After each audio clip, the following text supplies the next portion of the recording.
Hey guys, it's Andrew here again. Happy Valentine's Day to everybody. Hey, I'm coming at you again with another video here. The last two videos I did was Valentine and then 1981 My Bloody Valentine. As you can see in the background, the last one on the list here is My Bloody Valentine 3D, the 2009 remake of the 81 My Bloody Valentine. So to get started, as you know, like this was number 2 on my remakes list, so you know that I think really highly of this movie.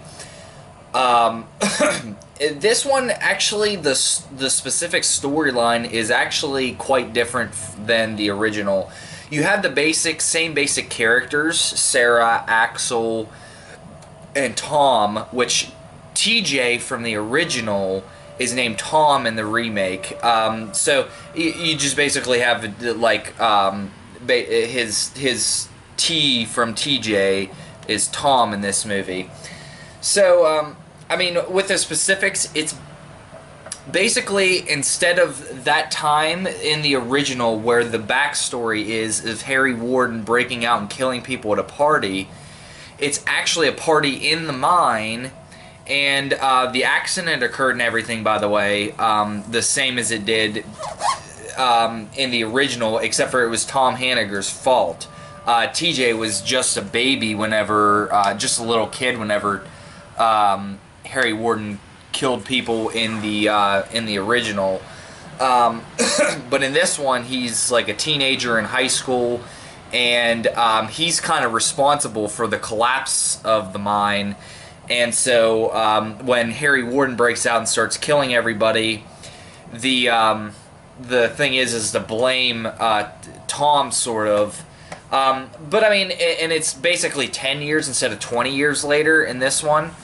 10 years later, Tom kind of returns, and deaths start happening then. So it's kind of like figuring out who the killer is. Is Tom the killer? Is Axel the killer? Is there somebody else the killer?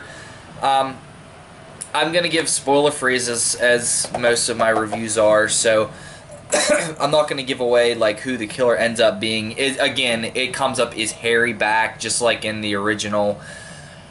So the different dynamics of this one that kind of sets this apart from the original, kind of good and bad. Some of the things that I like about this, definitely the characters are a lot more interesting. They're very more interestingly written. They had a lot more depth to them, for sure. Tom's somebody who's like, you know, he's just a nice guy. You feel for him, and you know, he came back, and all of a sudden, the girl that his high school sweetheart is married to.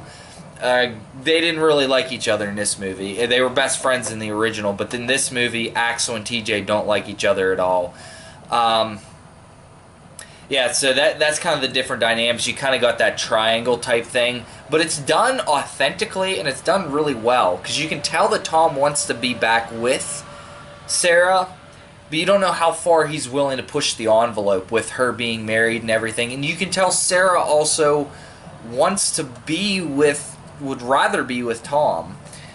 So I mean, it is an interesting dynamic. It's also shot in Kittanning, Pennsylvania, which I'm from. Also, like, it would be a small town outside of Pittsburgh. So it's actually like filmed like an hour from where I live. So like all the things I've been to before, like all the places that they have, the mines, the grocery store scene. I've been inside of that grocery store. I've bought stuff from that grocery store. The gas station that's in the background, we got gas there. It's the bridge that they walk across. We've walked across that bridge before. Also, that bridge was the same bridge that they use in the Mothman prophecies. I have that back there. I won't get it out, but yeah, that's some of the kind of the cool things. Some of the things that I find that could be good or bad, like for example, the movie's really serious. I mean, it takes itself so seriously. In fact, there's probably only maybe a half a dozen times when you laugh throughout the whole movie.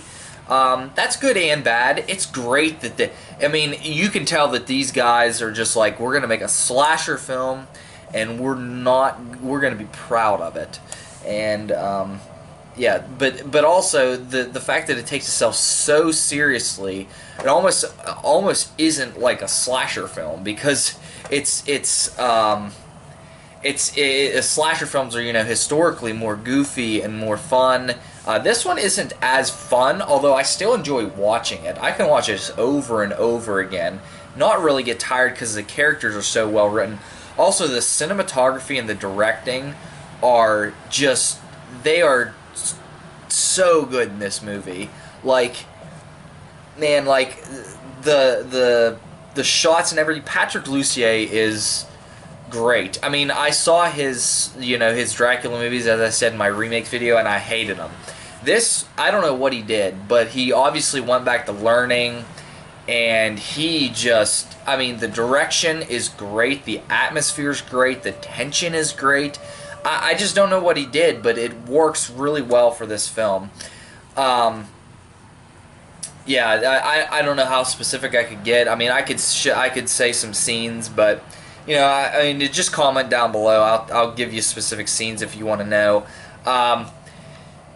Anything that I didn't like about this movie, I don't know.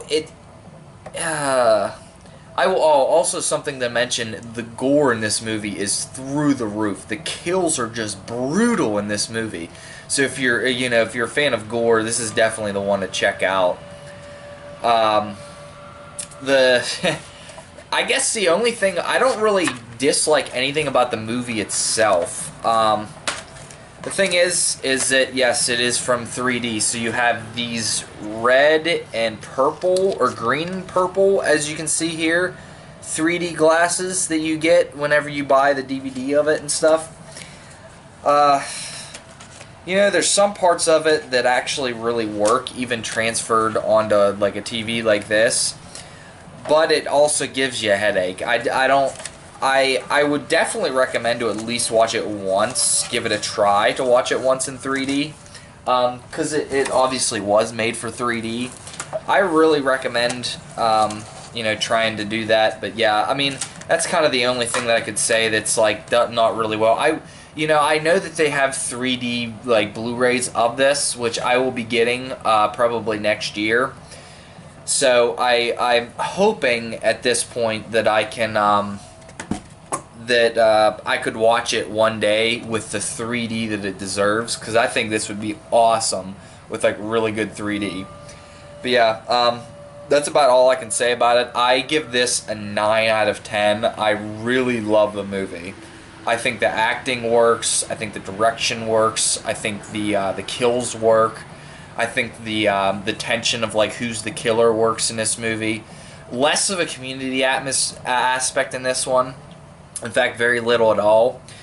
You kind of hear about the community through the eyes of, like, 4 people, and you kind of hear about it. So that's also a dynamic I feel like doesn't work as much in the favor of this movie. But this movie was more interested in the characters itself.